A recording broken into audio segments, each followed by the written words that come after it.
the gender stereotype that women talk a lot and therefore they're mentally more well than men because men don't talk. I think that is true to a degree, but I also think that women talk a lot, but sometimes are so careful not to look like they're falling apart that they won't be vulnerable and they won't actually speak the truth. I think often we give half truths and we have this voice in our head that tells us, it's that perfectionist voice. It's that voice that says we have to keep going no matter what and absorb and absorb and absorb and, you know, hold everybody else up in the family because if I go down, everyone goes down. And, you know, all this sort of sense that we're not allowed to fail can be our own worst enemy. So I'm really aware of that.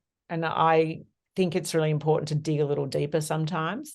I'm a big fan of asking the next question and then the next question. I'm always looking to get to that deeper layer too myself. It's very easy to have high level, you know, straightforward, how are you? Oh, I'm fine kind of conversations. But I think often women, they give a lot more than they actually receive or that they ask for sometimes. So often women that are really, really struggling, certainly in my experience, are the ones that are the most giving. They're the ones that are actually jumping in to try and help you with whatever's going on, rather than actually saying, I'm going through something really full on myself right now. It's interesting how we do that. We guard ourselves a little bit, I think, sometimes, like you said. Welcome back to Brainwaves on 3CR 855 AM on your dial, app or digitally. My name is Flic Manning, and today on the show for this very special broadcast of Brainwaves for International Women's Day, I'm joined by popular radio and TV host and women's and girls advocate Jo Stanley. Now, Jo, you are a CEO of a startup, which is a stressful undertaking, especially as entrepreneurship can come with added obstacles if you identify as female. And your business is also, and your career as well, for that matter, is also very public facing. So how do you approach your mental health with those pressures on a day-to-day basis? So I do meditate every day and I journal most days. And those two things are critical to my just feeling less anxious and less heightened by life, I guess, really activated. I feel very activated by life. So being able to meditate, reconnect with breath, present moment awareness, mindfulness is my daily practice, hourly, minute by minute practice.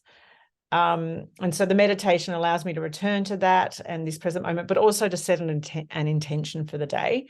So very much meditation for me is quite spiritual as well as a physical response to being activated. And then the journaling is another layer to that of just really just releasing whatever, the blah. It's just like a vomit onto the page, basically. But it is really critical to me. And also I'm quite an introspective person. So it helps me just get the thoughts out that have been building up for the last 24 hours. It's, just because otherwise they can just churn in my head. So they're two really critical things. Exercise, being out, in the sun, all those sorts of things, seeing friends, trying not to drink too much, yada, yada. Again, don't assume that I do those things, but they're the things that I know that are very key. But certainly I've had to make peace with fear because being a startup founder is utterly terrifying. And I have had a career in which I'm in the public eye, and that was pretty scary, I suppose. Stand-up comedy is pretty confronting, and being on radio and telling parts of your life is pretty confronting. But doing a startup in which I think it's partly because you're risking financially so much as well. But it's my idea out for the world to judge in a totally different way. And the failure, it's highest stakes I've ever done, I guess.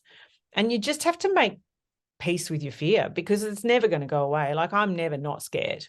And I'm someone who, I don't know whether I have more fear than other people who seem to be able to do things that don't affect them. Or I haven't got an answer for this. Maybe you do, Flic. I can't work out whether I have a lot more fear than some people I know, or if we all have the same level of fear, just some people are able to tolerate it and perhaps mask it, or even just, it's lower down, whereas mine is very much on the surface. Yeah, look, I'm the same as you. I often have people will say to me, because I do a lot of front-facing stuff as well, and people say to me, "Oh God, I couldn't do that. Oh, that's so terrifying. You must be absolutely fearless." And I think, my gosh, if you knew the sheer amount of fear that I go through on a day-to-day basis, I kind of wonder how it presents to people as being somehow courageous, but in fact, I'm shaking in my boots half the time, and I just managed, I guess, to funnel it, to deal with it in some way, or find purpose for it beyond what's going on in my head. But other people do seem to just sort of pick up and keep going. I think we are all a little bit unique in our own way. I wonder about that. I mean, when I say make peace with your fear too, I've done a lot of exploration as to where my fear comes from and what kind of fear it is, I guess. Because actually, I'm not that frightened of failure. Actually, I'm not that frightened of people's judgment. But what being in this scenario of building a business does, it triggers the fear that I have in me from childhood. So they're actually two different fears. And for me, like my father died when I was 4, and that from that very moment instilled in me an ongoing fear of, the world falling apart, basically, because it did happen, right? And because our bodies carry that trauma with you, like childhood trauma never leaves you. It's in your body. It presents as inflammation and as memory and trauma. Lots of different things, right?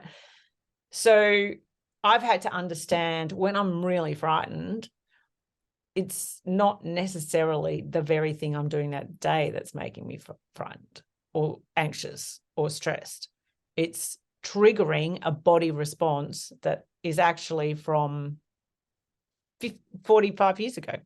Yeah, then that makes total sense. And again, I think that's one of the things, not everybody takes the time or has the tools to be able to take that exploration. But I agree with you, because I do a lot similarly myself. You digging into that can sometimes help you to, like you said, in the sense of making peace with your fear, at least understanding in that moment where it's coming from and why it's there. And that takes the edge off it somehow, I think, because you can put it in the corner and go, right, well, you're going to be there, but it's not actually about this thing that I'm doing right at this minute. So you can be parked there while I still operate over here. Yeah, I mean, it's that thing of name it to tame it, right? And if you're able to actually name it, and then that allows me to self-soothe in a way that's more meaningful than, oh my gosh, I'm really anxious about this meeting with this really important investor. What do I do about it? I'm like, no, that actually, you're fine. You can fly through that.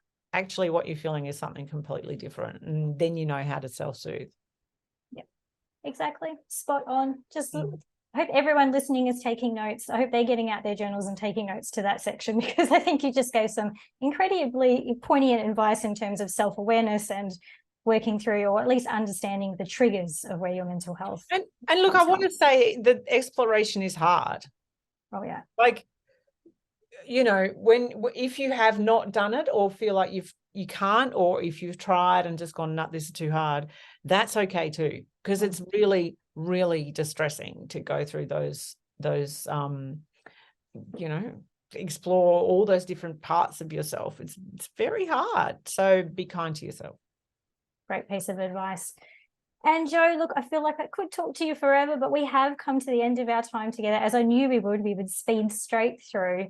But thank you for being such a fabulous guest for International Women's Day in particular, and for championing the rights of women and exploring the issues of women and girls all over the world that we face in the work that you do, and for coming on the show. Thank you so much. Oh, Flic, thank you so much for the work that you guys do, and particularly with this show. It's just I love it, and it's a really important conversation that you have. Thank you so much. Now, everyone listening, if you would like to catch up on all the amazing things that Jo is doing, please head to broadradio.com.au and subscribe. You can also follow Jo and the Broad Radio team on Instagram and Facebook, and even talk to them about their production and podcast arm, Broad Generation. We're going to post those links so that you'll actually be able to click through to all of that. And of course, make sure to watch Jo being all fabulous on the House of Wellness TV too. And finally, you can catch us here on Brainwaves, same time, same place next week. And of course, you can listen to the replays of any of our episodes on the 3CR podcast page or Spotify. And as I sign off on this special International Women's Day, I would like to remind you that your mental health is of equal importance to your physical health. So if you're yet to join the two in harmony together today, please take a moment now to do a big inhale, deep exhale, and shower yourself with the kindness you so easily give to others. I look forward to joining you next time on Brainwaves.